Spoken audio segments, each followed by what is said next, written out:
রাষ্ট্র সংস্কারের কাজ ও নির্বাচনী প্রস্তুতি একই সময়ে চলবে বলে জানিয়েছেন অন্তর্বর্তী সরকারের প্রধান উপদেষ্টা ডক্টর মোহাম্মদ ইউনূস।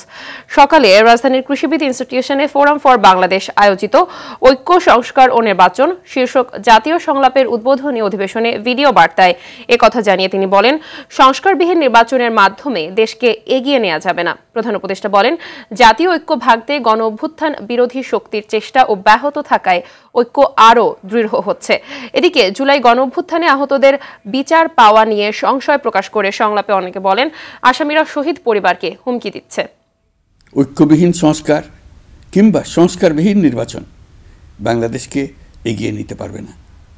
পাশাপাশি আমরা ভুলতে পারি না যে আমাদের ছাত্র জনতা অটুট সাহসে শিশু হত্যাকারী ও পৈশাচিক ঘাতকদের মোকাবেলা করেছে।